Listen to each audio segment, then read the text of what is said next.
오늘 질병통제예방센터가 코로나19 백신 접종을 마친 사람들에 대해 사실상 거의 대부분의 실내, 실외 상황에서 마스크를 쓰지 않아도 된다고 밝혔습니다.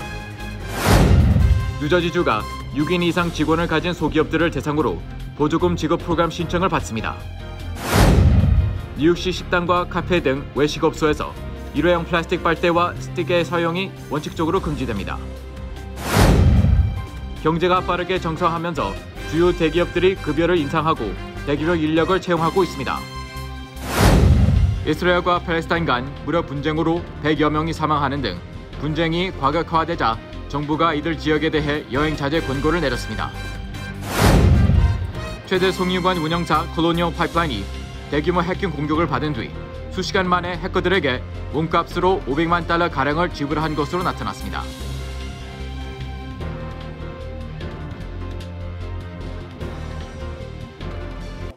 노아은행 맨해튼 지점이 한인타운 중심부인 31가와 32가 사이 피프스 애비뉴 1층으로 확장 이전했습니다.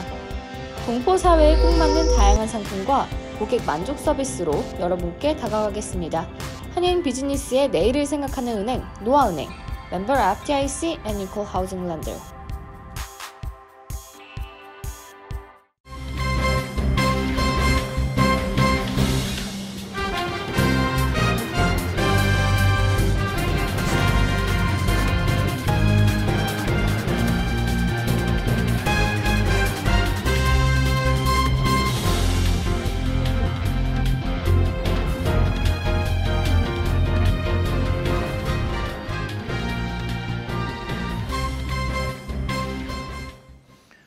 여러분 안녕하십니까?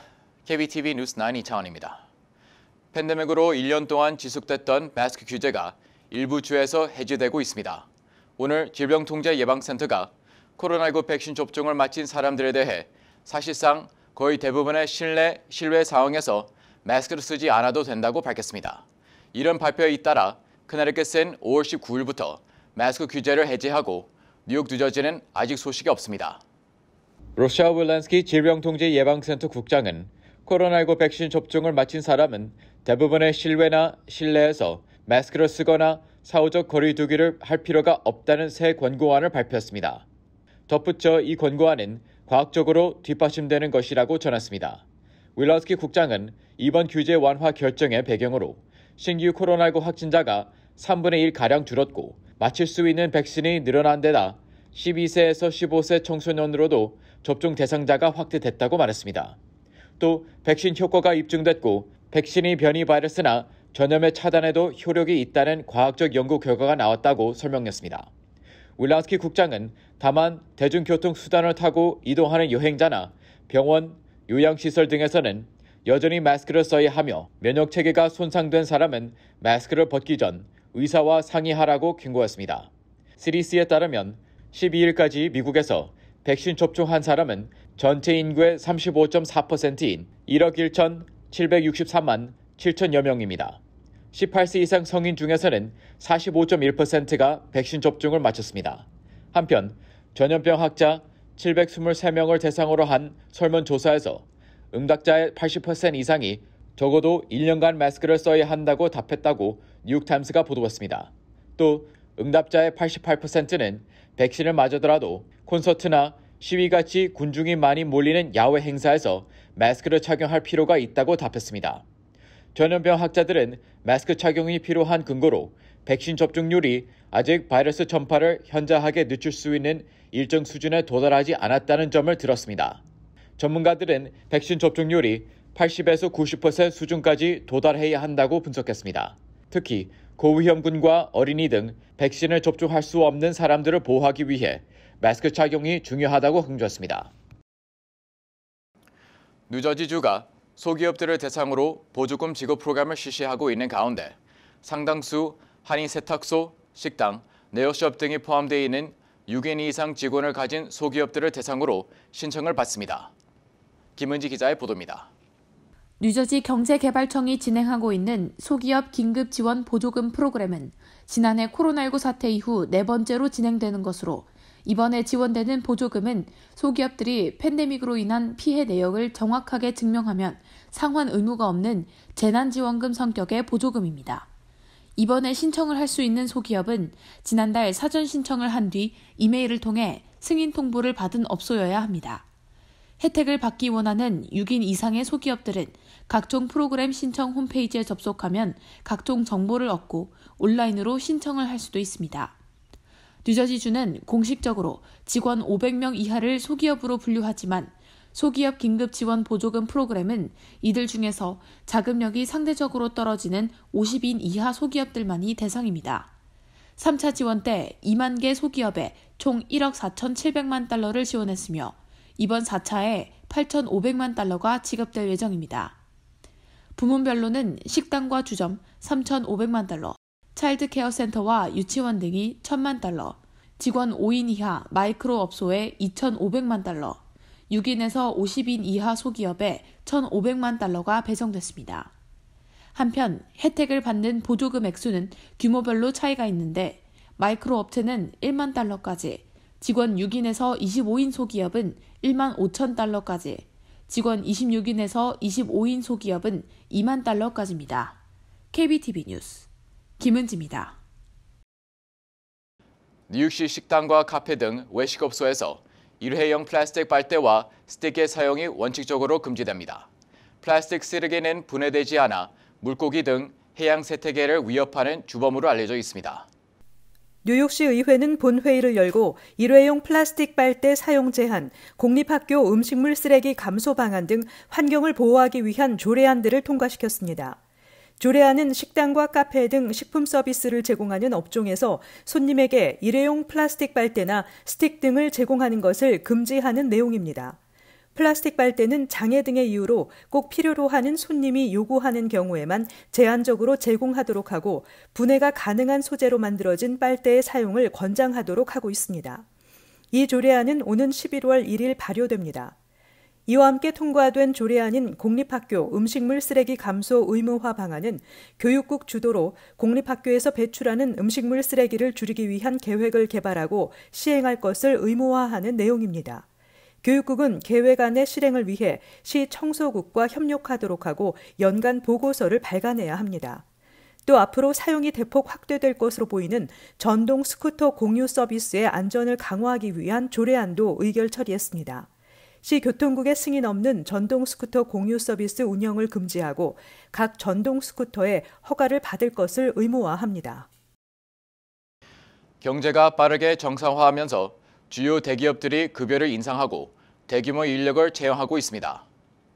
아마존은 연례 할인 행사인 아마존 프라임데이를 앞두고 미국 전역의 물류 창고에서 일할 7만 5천 명을 신규 고용하기로 하고 일부 지역에서는 $1,000의 사이닝 보너스를 줄 계획이라고 월스트리트저널이 보도했습니다.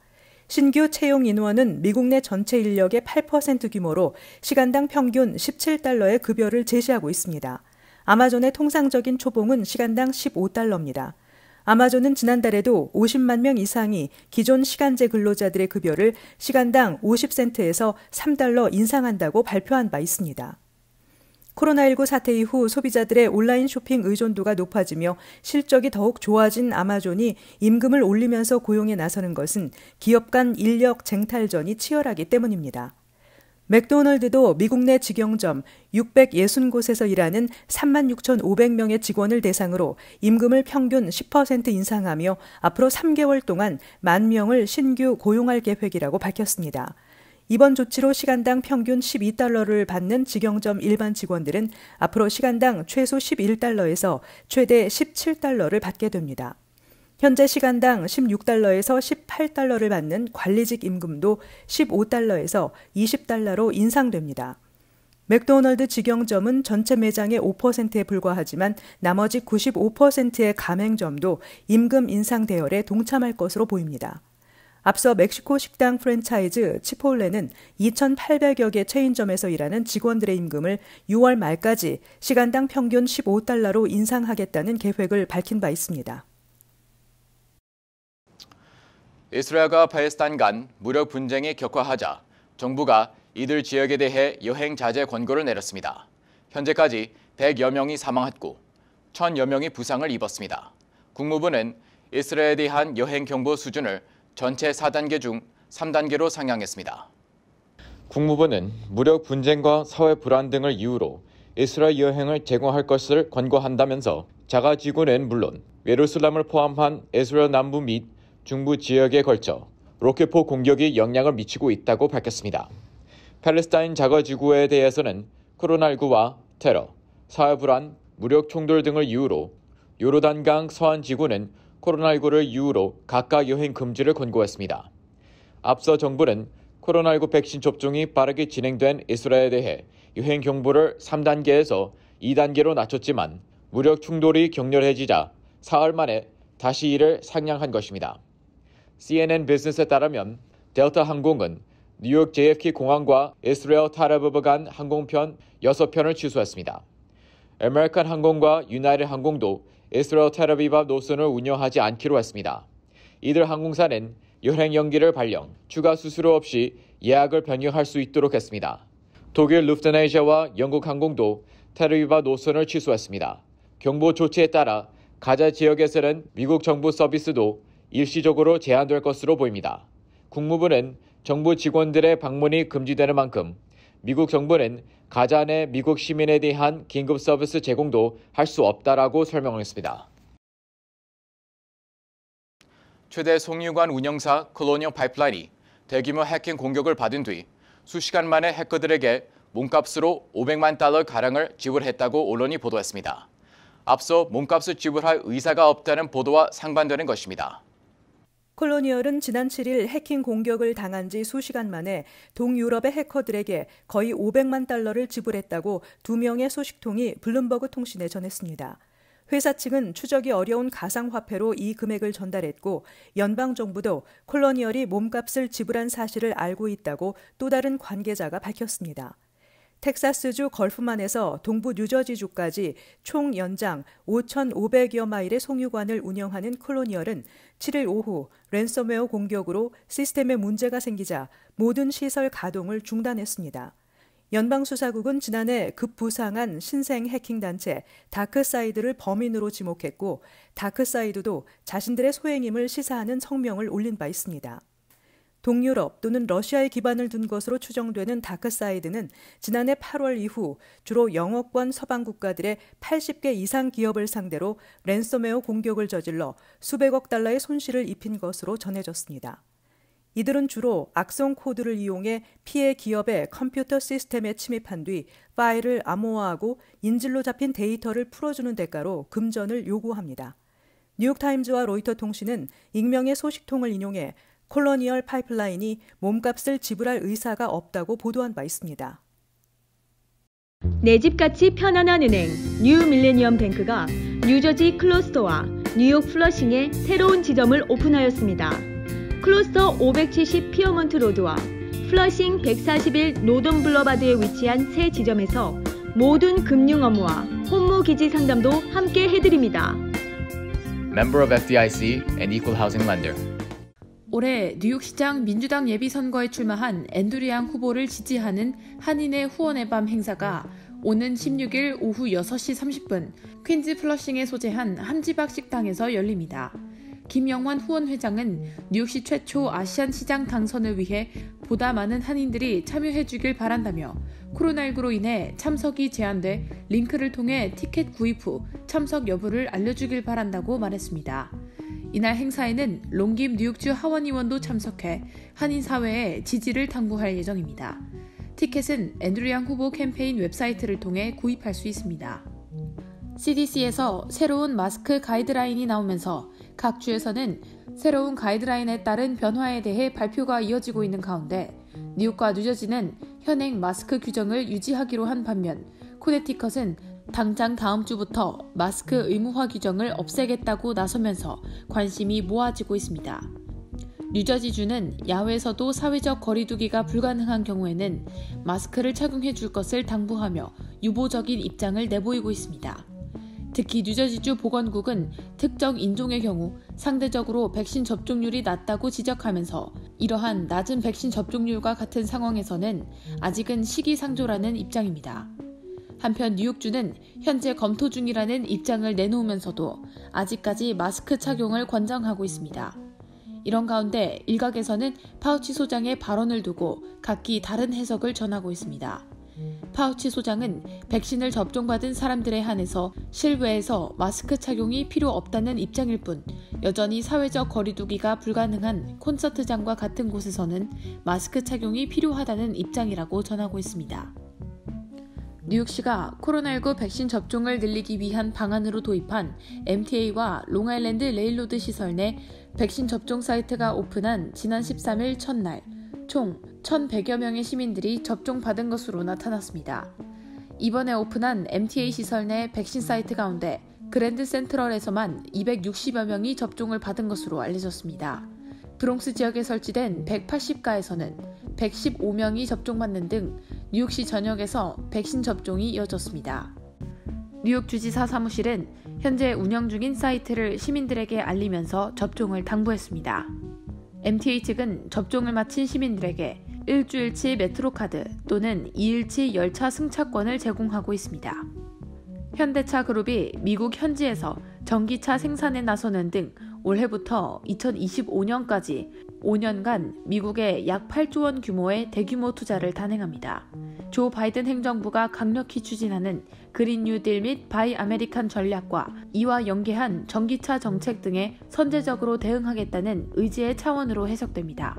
현대차와 기아 모두 전기차 모델의 현지 생산을 추진하며 현대차가 먼저 내년 중 전기차 현지 생산을 시작할 계획입니다.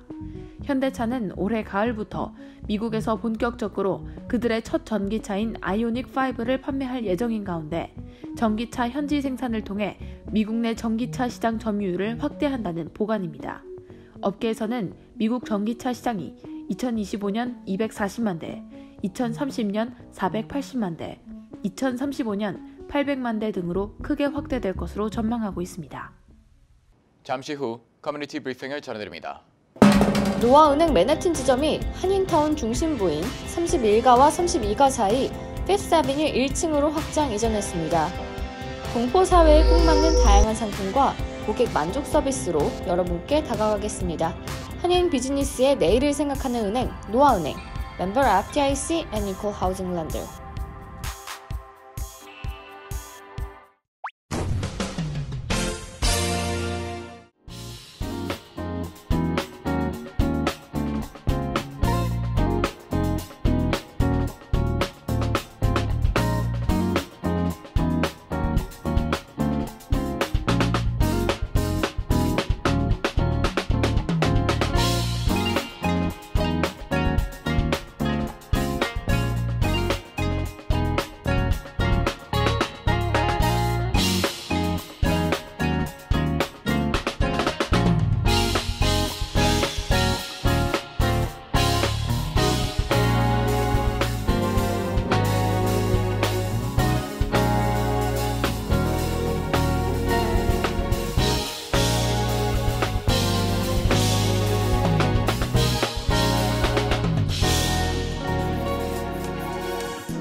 이어서 환율과 증시 전해드립니다.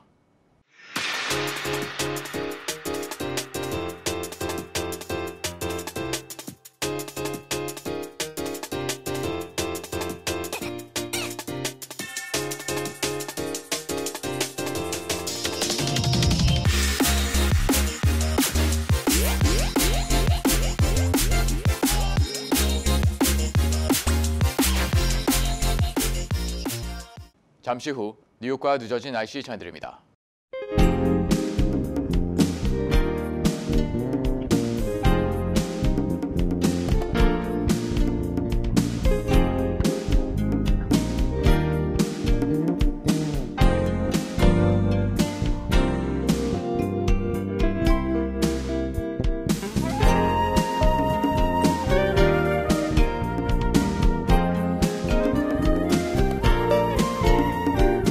KBTV 뉴스 9 마칩니다. 오늘도 시청해 주셔서 감사합니다.